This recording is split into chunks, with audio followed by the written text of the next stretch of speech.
This is Ranger Kidwell-Ross, editor of WorldSweeper, director of the World Sweeping Association.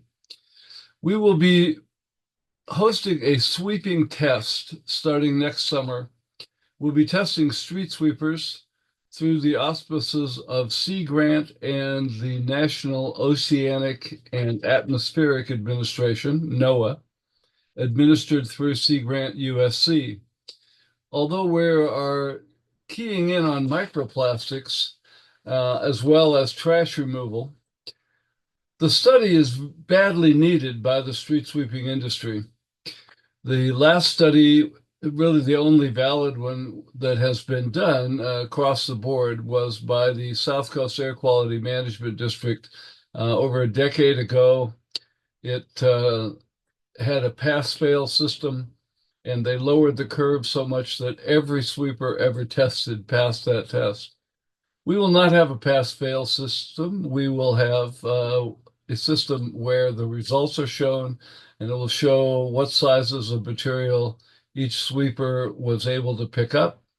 As it went through the test, it will sieve the results and have different sizes that we can show the sweeper was able to pick up. So the place that should really be hosted is somewhere in the stormwater community, in my opinion. And the reason for that is that recent studies have shown that sweepers are able to be 5 to 7 times more cost effective as a way to pick up pollutants. And usually the things tested are nitrogen and phosphorus. And the next best in all instances has been shown to be something to do with catch basins and cleaning and filtration and so forth. But this was a study validated in Florida with 14 MS4s and Minnesota, and they both came up with basically the same results.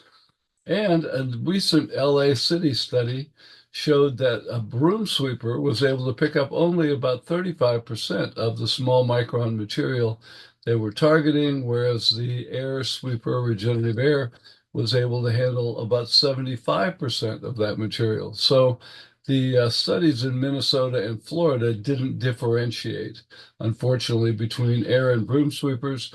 And it's my belief that, and the data shows that the pickup ability when it comes to microplastics and other material uh, will be much better with regenerative air sweeping, perhaps with vacuum sweeping, than it is, certainly than it is with straight mechanical broom with no air assist. So, with the idea of conducting this street sweeping test, I'll be involving the manufacturers to help me develop what we get buy-in on what a good test would be. And then from that, I'd like to have it hosted somewhere in the stormwater community because the stormwater community in the United States is vitally trying to do what they can and find the best ways to reduce pollutant runoff. And it appears that sweeping, if they only knew, is at least 5 to 7 times more cost effective way to get rid of these pollutants than anything that they might be using now. Sweeping is shown to be a BMP, but unfortunately, people just kind of check the box on sweeping. Yes, we do that as a BMP. Whereas in Florida and California, excuse me, in Florida and Minnesota, they are providing credits back to the municipalities, and those are based on how much material they pick up. So that would be very good for those communities, and it would be expansive for the street sweeping industry as well. The following interview with that preamble to tell you what's happening is with Seth Brown. And Seth is the Executive Director of the National Municipal Stormwater Alliance. They're based in the Washington, D.C. area, and they have an area they call a Center for Excellence, and this may well be the best place to have sweeping study results hosted. And so with that, I'll introduce Seth Brown, and you can see more about this entire topic.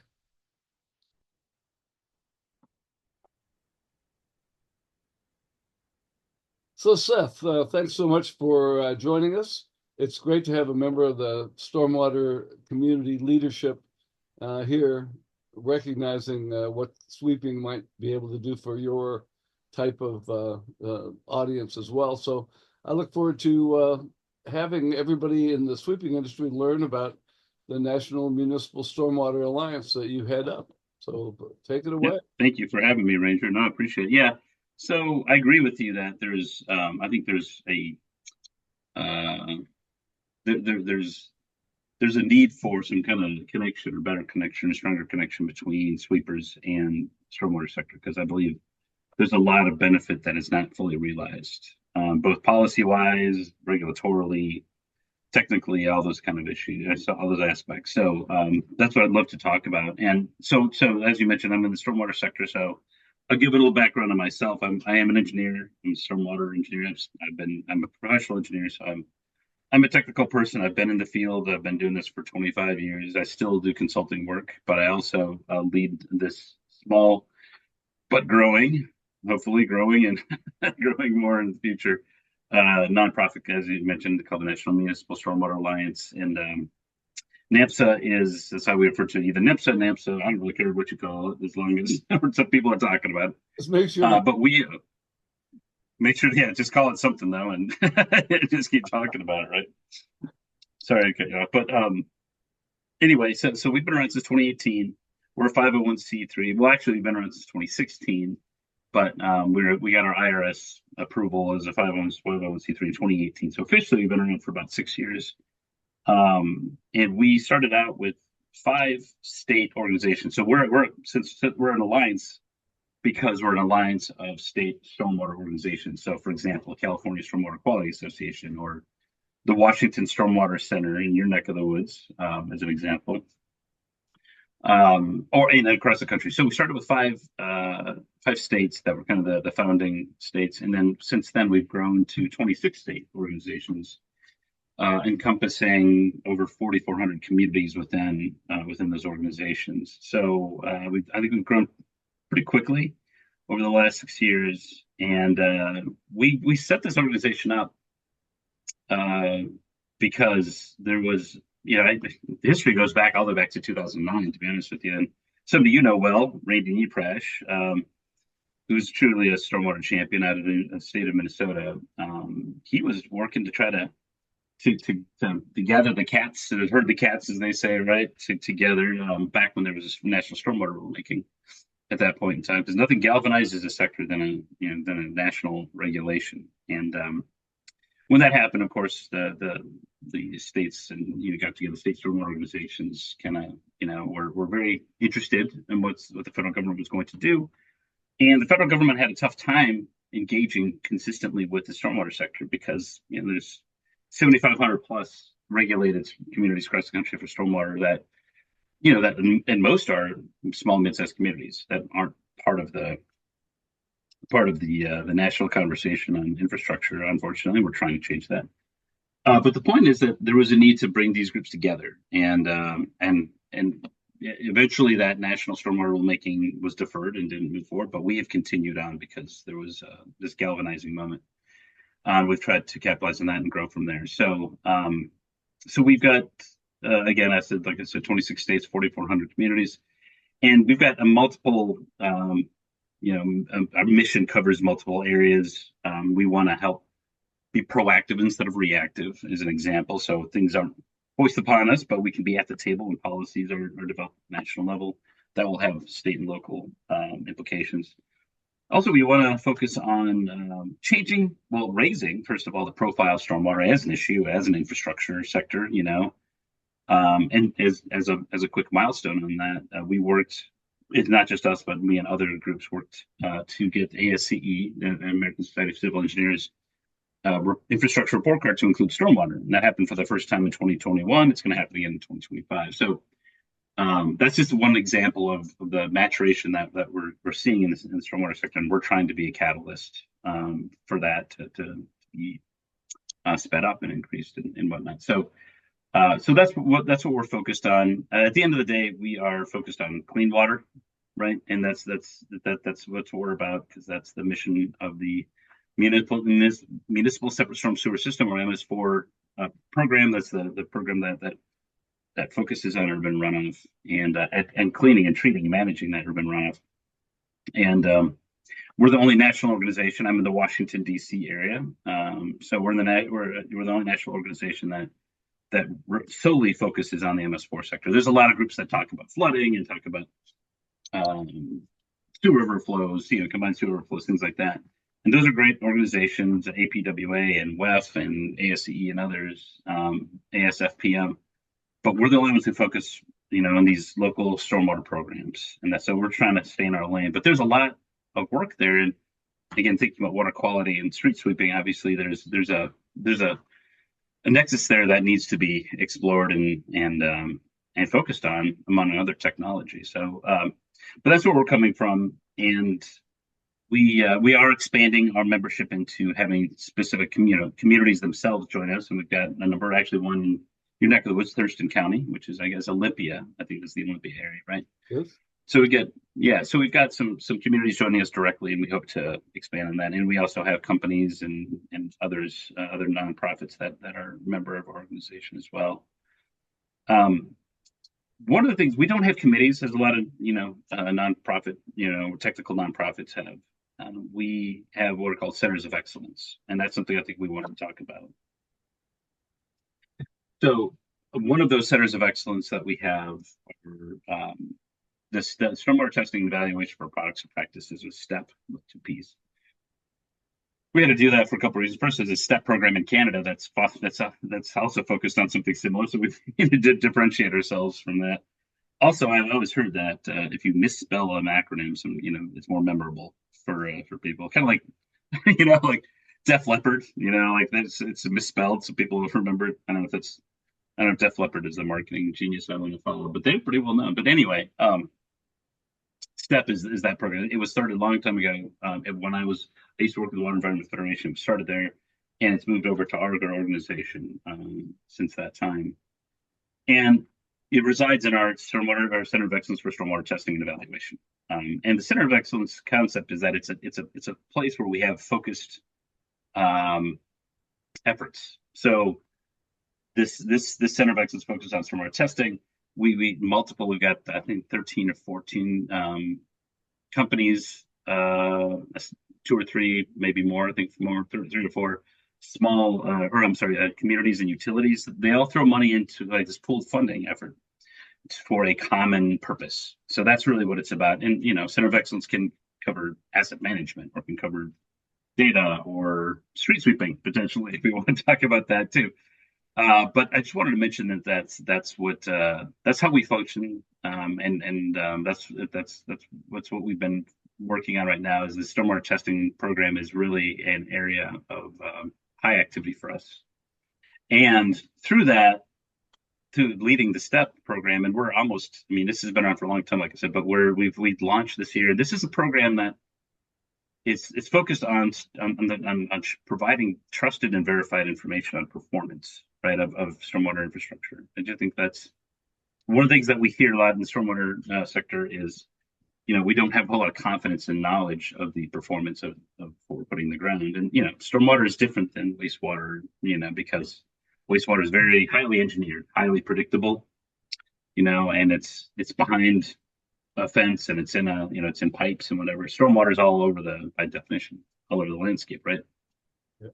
Correct. So it's driven by weather, right? Precipitation, which is inherently chaotic, and becoming more chaotic, or episodic at least, right? With climate change happening.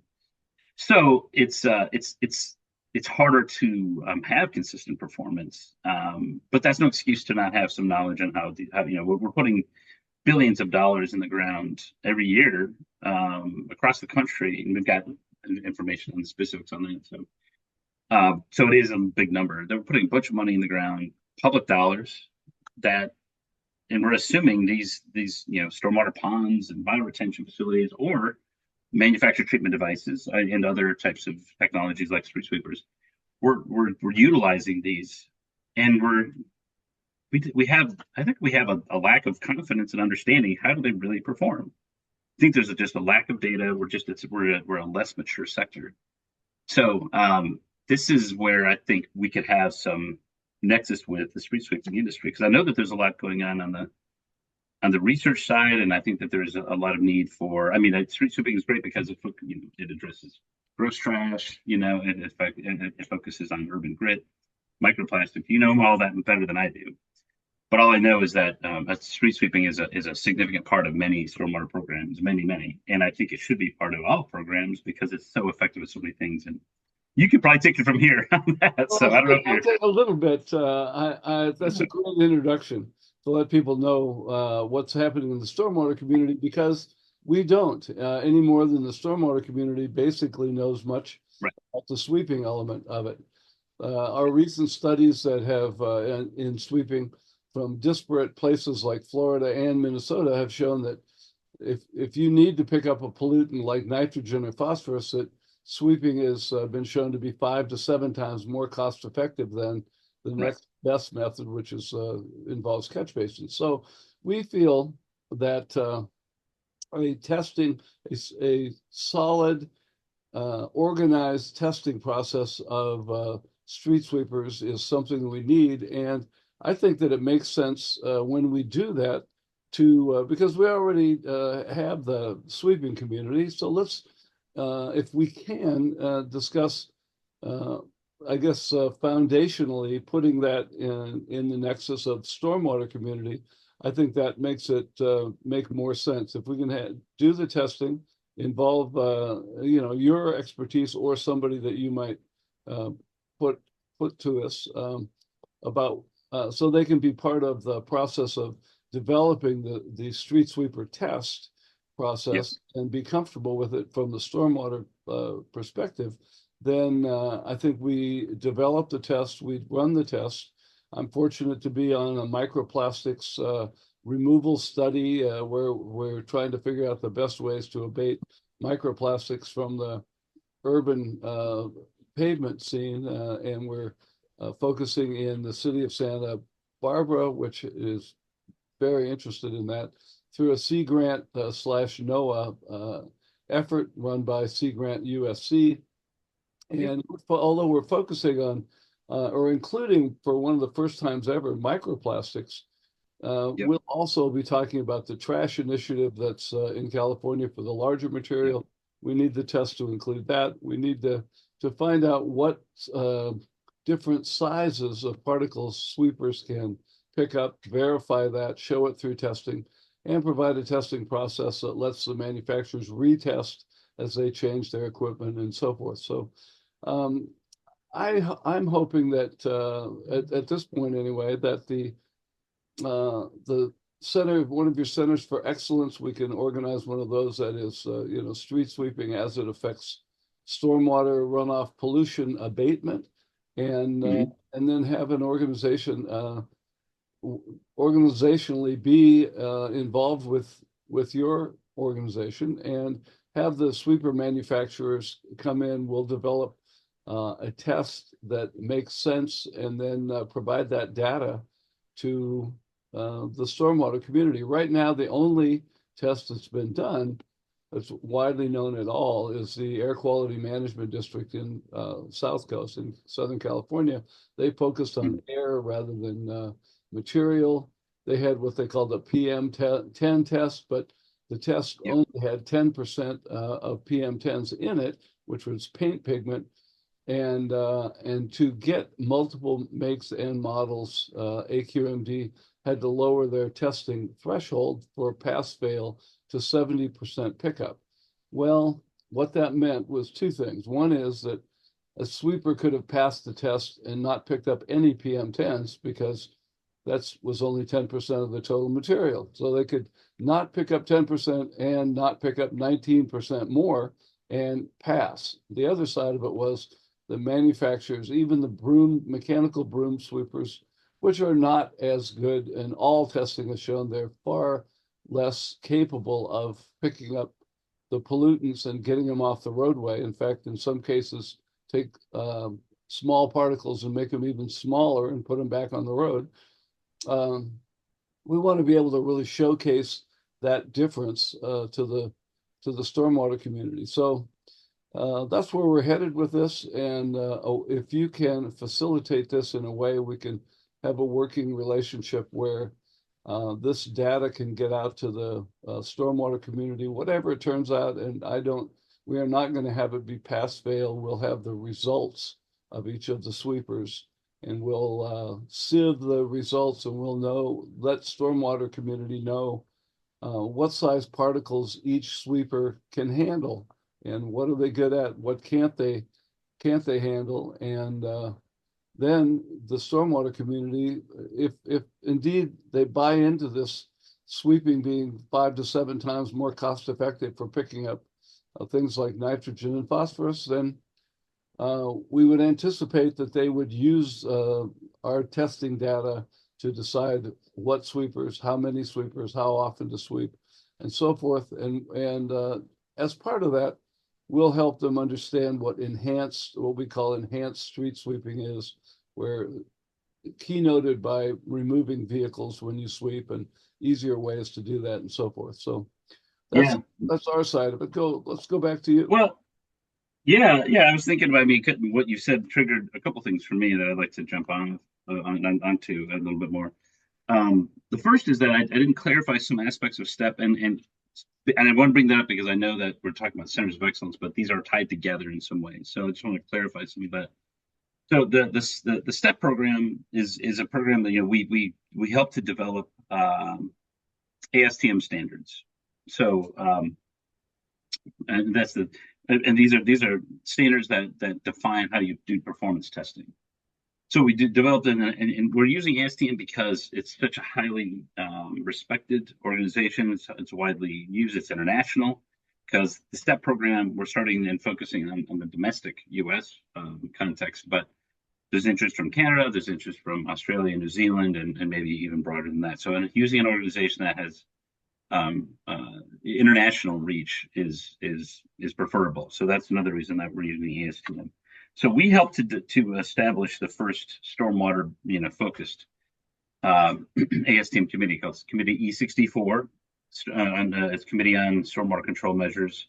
Would love for people to join. You don't have to write standards to be part of it. It's only costs like $100 a year, 115. So I don't get any of that, so I'm not trying to I'm not at a sales pitch, but I am the member. I'm the membership chair, so it is my job to get more folks to join. But we just need to get more folks, especially on the non-industry side. So, folks on for state regulators. We've got some folks from EPA already on board. But of course at the local level, cities who are going to be using this and benefiting from it, from the knowledge developed from these standards, we really need to get those folks involved. So if there's anyone who's interested, please contact me or contact Ranger, who will contact me as well.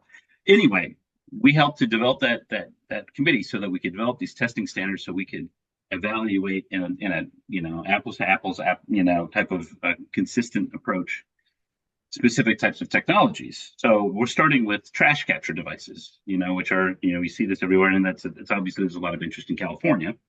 That's the 5 millimeters and greater. This is the gross, right? The macro or whatever pollutants, and there's a huge need for that. And we're starting there because that was the first ASTM standard that we finished. So as soon as now we've moved on to hydrodynamic separators. We're done with those. We're waiting for those to be published officially. So we'll be evaluating those technologies and verifying those technologies using these standards. Then we're moving on to cartridge filters, and then we'll be moving on to, that's all in lab testing. Then we'll be moving on to field testing for various technologies, and we're hoping to get to things like green infrastructure too. So the point is that we want to understand how all infrastructure and all technologies that impact the stormwater sector, we want to have better confidence about all that. So we do that by using these testing standards, and then we also have a roster of reviewers. These are highly qualified PhDs across the country that we use as there's multiple. It's almost like when you submit an article, like a journal article, you have reviewers, right? You have peer reviewed. This is a peer reviewed process, right? So multiple highly qualified professionals provide input on a verification. So a verification test is done, and there's a claim of we get 75% or 85% TSS removal of this type of particulate and this type of flow or whatever it is. We use the testing. We don't do the testing, but testing is done with qualified labs and facilities. We review it as a staff, but we also have these technical reviewers provide their unbiased, anonymous, objective, and highly qualified input, and through that we review it and they review it, and then we come up with a an evaluation report. We evaluate these are the legitimate data. This is how this actually performs in this context. So to your point about like, we're not picking winners or losers. We're just evaluating how these technologies work. And so we're a technology verification entity, I just want to contrast that with certification. Certification is, should it be used here, and that's up to a state or local jurisdiction or whatever it is. They're the permit holders. They're the ones who say our standard is here. Your test showed you are above that threshold, so therefore you can be used in this. But that's up to them. We can't make those decisions, but we can provide the data. And I know for street sweeping, as an example, you know much more than I do, but I know that there's different contexts in terms of what types of pollutants you're trying to address. What types of what kind of is it, an arid, or what kind of climate are we talking about? What type of topography, right? What do we have a high topography, like a lot of steep? Is it San Francisco, or is it the middle of Nebraska? That's super, it's very flat. Obviously, there's going to be different types of performance in these different contexts. So again, we're not trying to pick winners and losers. We're just trying to say, here's a consistent, credible test. And here's the results from that test. Using that, and here's the information that you can trust that's been vetted. And you can make a decision, city X or county Y or whatever it is. So I just want to clarify that that's what this STEP program is. And so I want to also clarify that STEP relies upon ASTM standards. So as the ASTM standards are done, as those testing standards are done, then we can bring those new categories into the STEP program. But there's a whole world of technologies, including street sweeping, that doesn't have this standard set up as of yet. So what do we do in the meantime? Well, maybe we can, like you said, maybe we can work together and set up a center of excellence on street sweeping, or whatever the right term is. That can be a place where the industry can come together, as well as interested parties from the public sector, like Santa Barbara, as an example. Obviously they're interested now. They've learned a lot more, so they could be at the table, and they might want to throw some money into the pot, have this pool funding, so that we can say, hey, what needs to be done to move ahead in terms of a greater understanding of how this technology can work in these different contexts. What are the different contexts? What is needed? So I mean, because you brought up effective. I think you said, oh no, enhanced, right?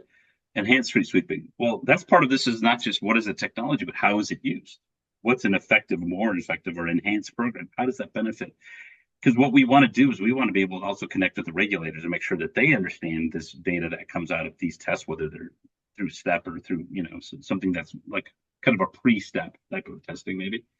And then we can also develop the testing standards, and that takes a couple of years sometimes to get these testing standards developed. So what do we do in the meantime? We could work together to understand it. And so I think this would be a natural place to come together, and if this could be a way where we could really make that strong connection between the stormwater sector and the street sweeping industry, I think. And really, I agree with you. I know I'm from Minnesota originally, so I've got a bias towards that. And I know I talked about Randy Neprash, but there's many others too in Minnesota, and who've talked about that. And I know New Hampshire too, University of New Hampshire, and Jamie, University New Hampshire Stormwater Center has done work on street sweeping and the effectiveness, right? So in the context specifically of phosphorus removal, and look at the cost effectiveness of that, especially in the cold climate context, right? Because you get deciduous tree, or leaf litter that sits under a blanket of snow, and it just cooks all winter, and then it's released when the ground's still frozen in the summer or the springtime, and then it releases you see this pulse of phosphorus, right? So could we do street sweeping in a quantifiable way that could help to reduce that, right?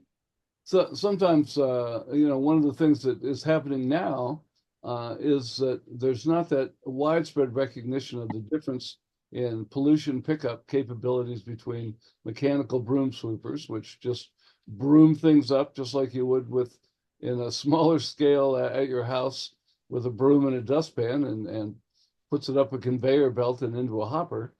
Hmm. That is clearly not doing as good a job as a regenerative air or vacuum sweepers are going to do, because if you were planning to clean your floor of your house, it's not likely that you would vacuum and then sweep. You'd Right. sweep and then vacuum. And one of the things where you're talking about where there's this large spring cleanup effort because it's been a harsh winter and you got a lot of material on the ground. It's been percolating down there, and now it's spring and you can pick it up. So a lot of folks feel, well, we have to have broom sweepers to get this large amount of material, which is exactly right. But there's a tendency, because of the price of sweepers and sweeping, to then continue with the broom sweepers the rest of the year. And our studies currently are showing, and I'll be publishing one in October of 2024, which is when we're having this discussion, in the same issue that we'll have this, talks about the Toronto study that showed that 77% of the material is picked up by a regenerative air sweeper.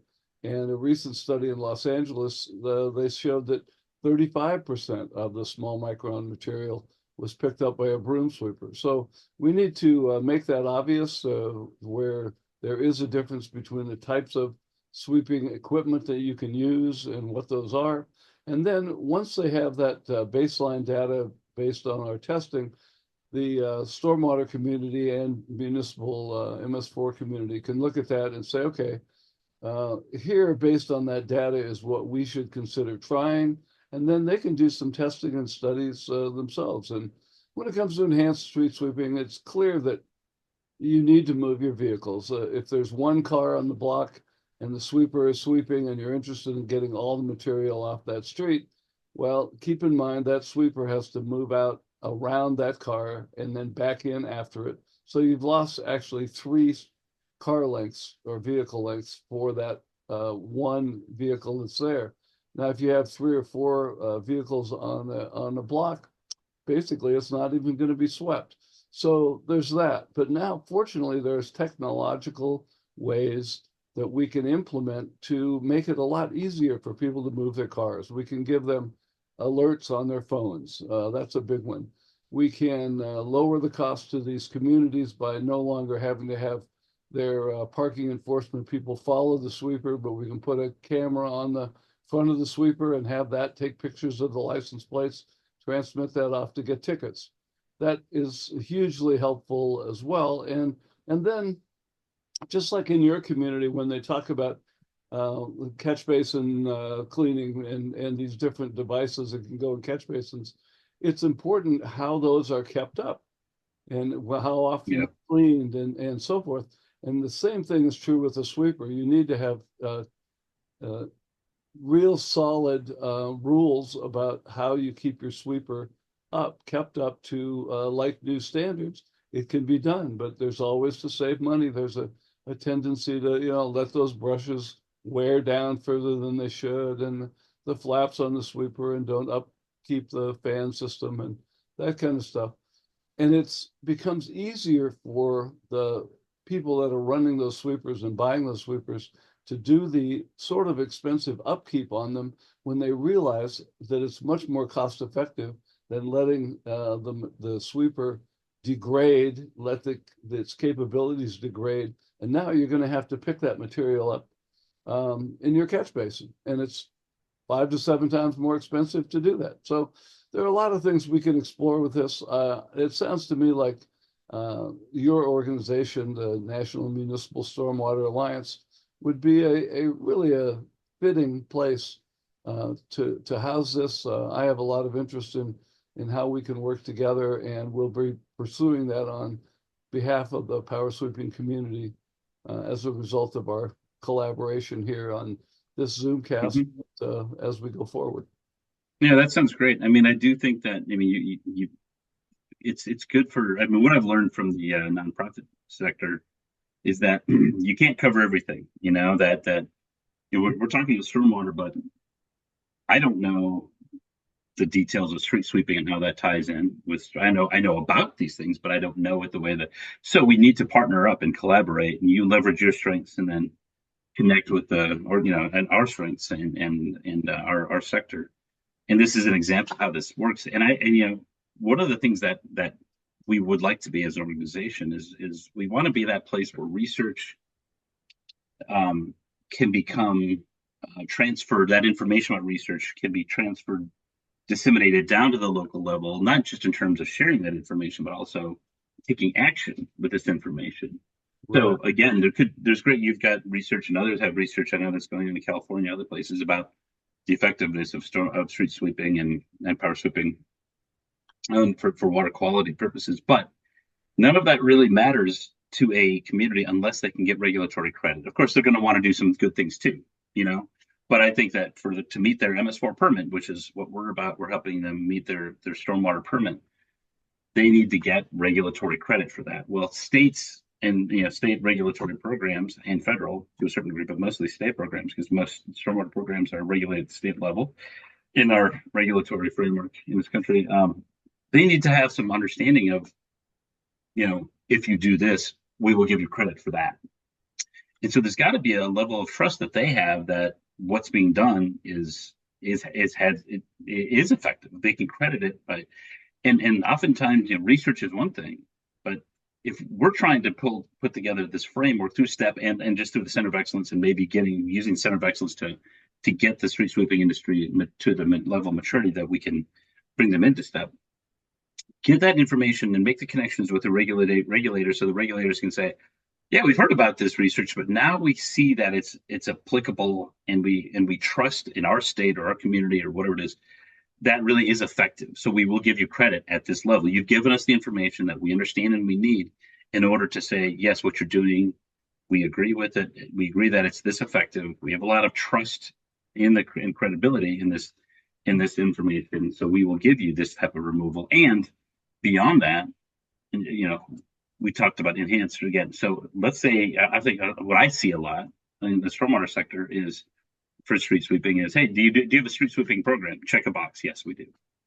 Well, what does that mean? It could be a good program, a bad program. It could be So I think a lot of, you're talking about 5 to 7 times cheaper. And I'm sure that's true. I'm sure that's true. You know better than I do.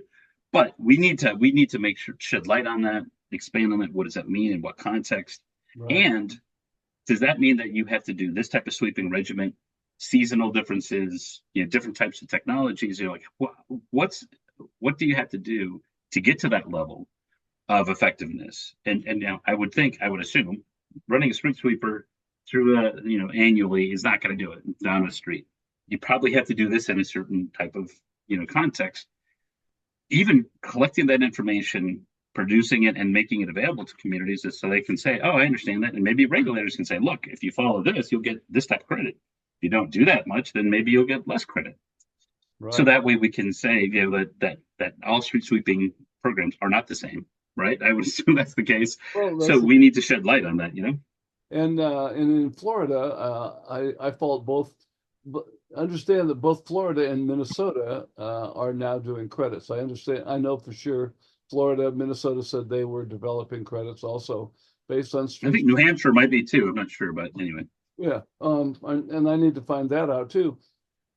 But as you say, how did they do it? How often did they do it? Did they meet the criteria? And there's so little known that both of those studies, I'm sorry, but I have to find fault with both the Minnesota studies and the Florida studies, which were both extensive, involved multiple MS4s over multiple years, and neither one of them knew enough to separate out the data brought in by a broom sweeper versus the data and poundage picked up by an air sweeper.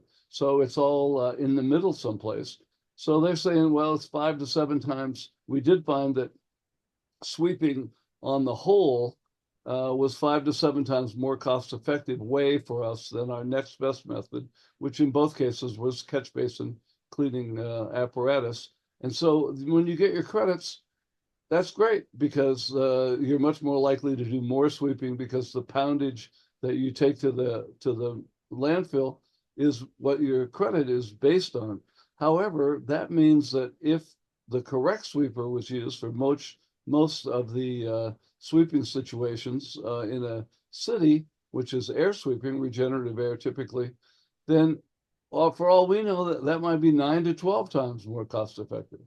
If as a recent LA test showed, the broom sweeper is only picking up 35% and the air sweeper is picking up 75%, well, let's segregate out that information and say, well, if you are in a northern tier state like Minnesota, and all you can afford are broom sweepers, and so you're going to do your spring cleanup with those, and then you're going to continue to use those throughout the year, we're not going to give you as much credit.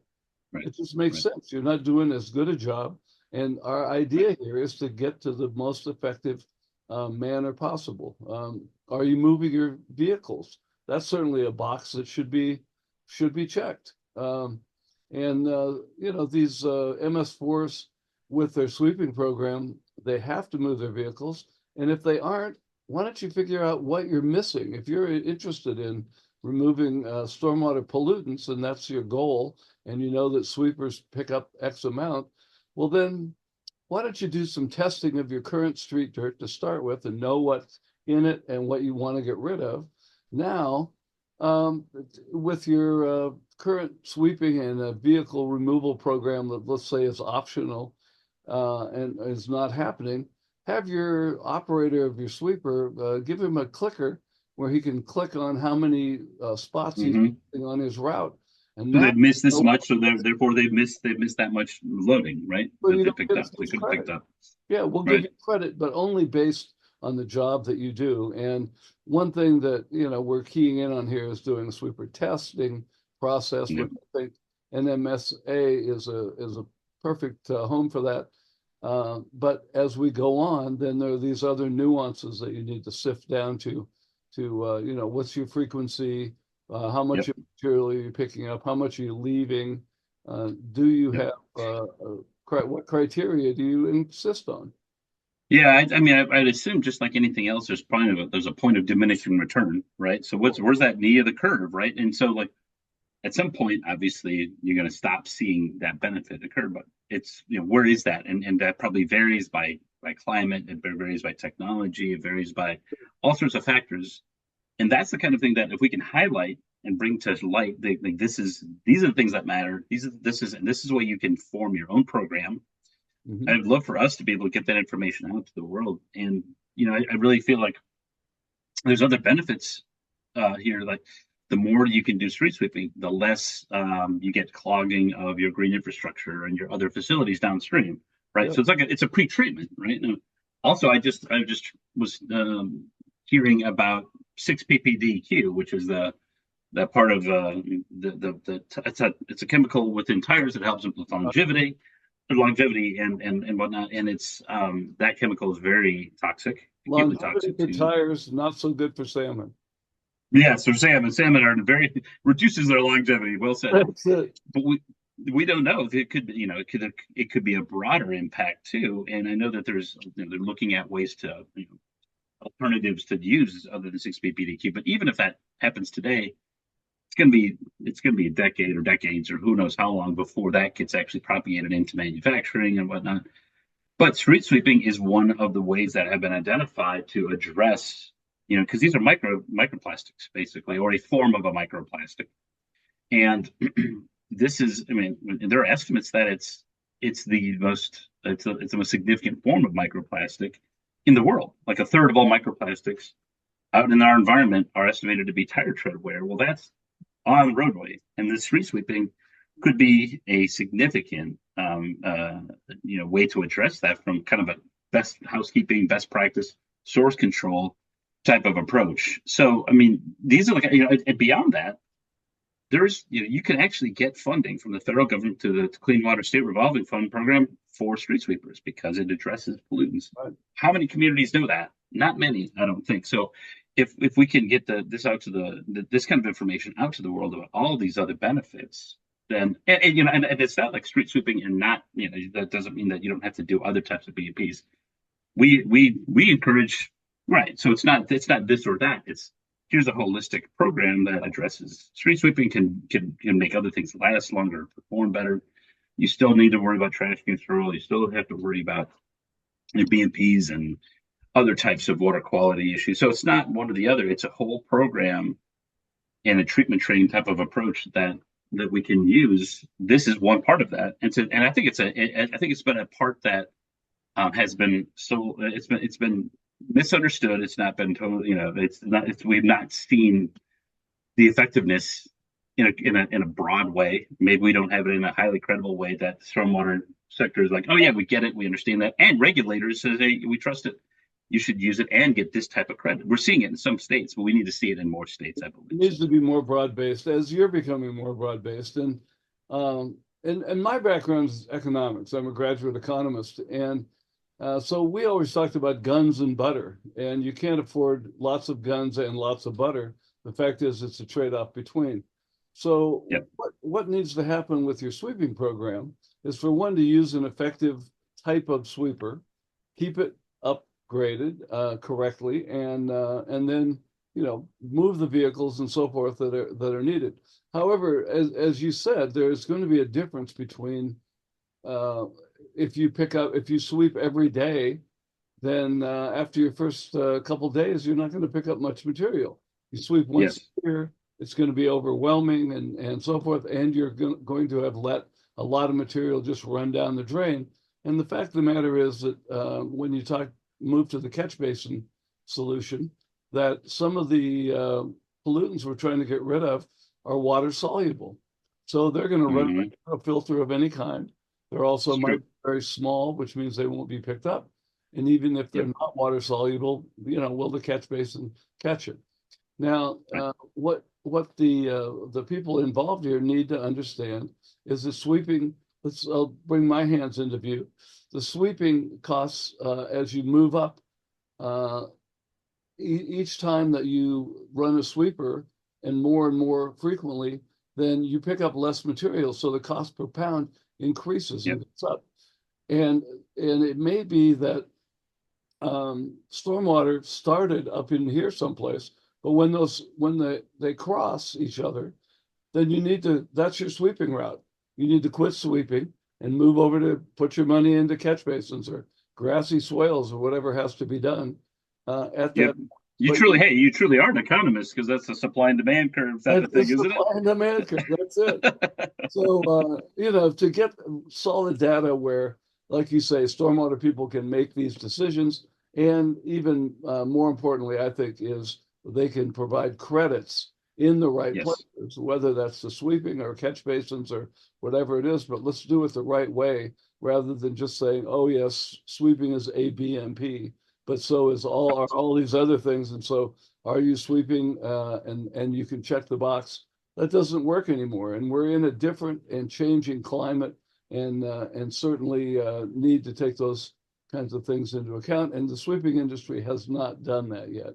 And now the so-called PM10 compliant that the AQMD did, it's been over a decade now, and that was bogus to start with. And the manufacturing community has been content to just, everybody passed. So, hey, we all passed. So that's fine. Well, when everybody passes, then nobody passes effectively, right? Because it doesn't.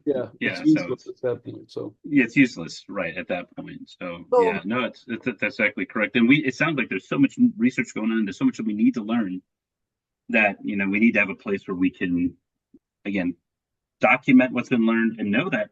And the STEP program and our view of technology in general is, we're going to capture what's going on today, but we know that it should be we should get a better understanding in the future, and then we should document that, and give maybe the credit goes down, maybe the credit goes up, whatever it is, or maybe we get better understanding of how we categorize this information. But we know more than we did 10, 20 years ago. We will know more in 10 or 20 years from now, hopefully. Right.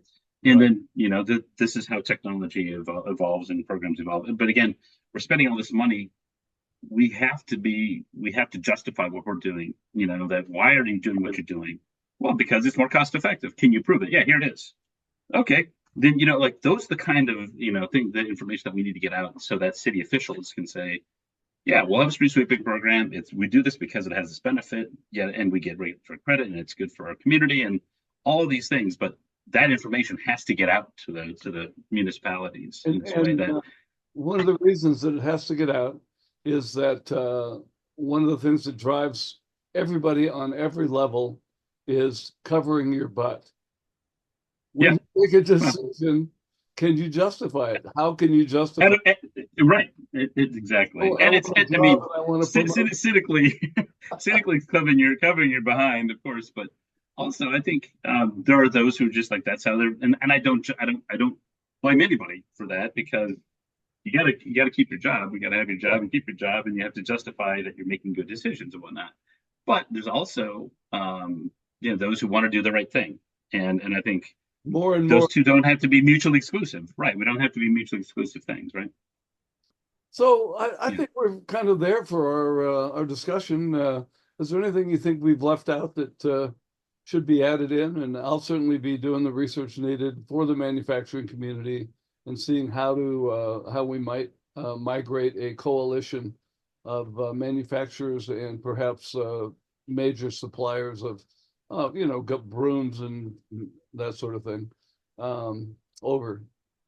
Well, I appreciate that. I think that's sorely needed. And if you need anything from me, let me know. I think that on my side, the only thing I would note is that that our organization is not here to benefit one sector or another. So we're not here to help Exactly. disrupt this street sweeping industry. I mean, however, we do want to provide and support information on technologies and approaches that help our stormwater programs be more both effective, technically effective, as well as cost effective.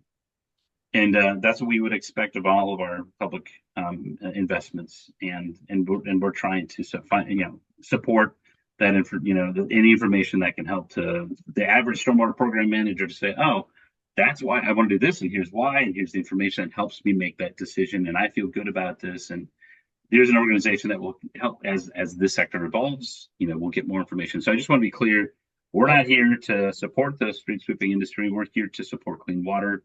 Street sweepers can help to do that. We want to make sure to get the information out that makes it the right way to use it, the most sound way to do that. So I just want to be clear about that we're talking not just about the technology, but how it's used and how you can get funding for it if you want to. So it's bigger than just buy a street sweeper, or not. It's more about how can we address clean water and make a runoff something that becomes a resource and not a burden. Something that we can, because at the end of the day, that's what we really need to do is water is a resource, and we're trying to protect that. So That's right. I And support any effort that you have to pull the hoods together on this research. the I think it's Missouri that was the show me state. I could be wrong with that, but That's I'd right. That's right. every state be the show me state. Don't Right. just make these knee jerk reactions because you have a good relationship with the dealer Right. of those catch basin things, or you love building grassy soils, or whatever it is. And it's up to us to show what sweeping can and can't do, and to Right. be effective, be in the right ways.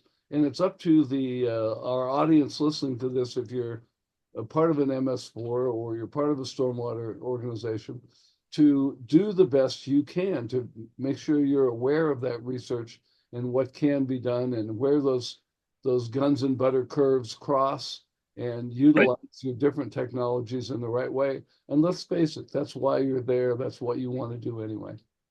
It's what we're here for, right? So if we can pull together industry and researchers and practitioners and specialists like yourself and other nonprofits and other folks together that are interested in this, I'd love for NMSA to at least we could look into it, at least the very least, see if it makes sense to do so and explore it. And if it does, then great, then we'll move forward and we'll figure that out what that really means. But that starts with a conversation, and that's what we're having. So I That's where appreciate we're that. at. Well, thanks so much for that, Seth. And I appreciate learning all of this, and look forward to transmitting it so that the powers that be out in the street sweeping industry can learn this, and and EPA and so forth, and we can go from there. Mhm. Yep, sounds great. I appreciate the opportunity to have this conversation, Major. Perfect.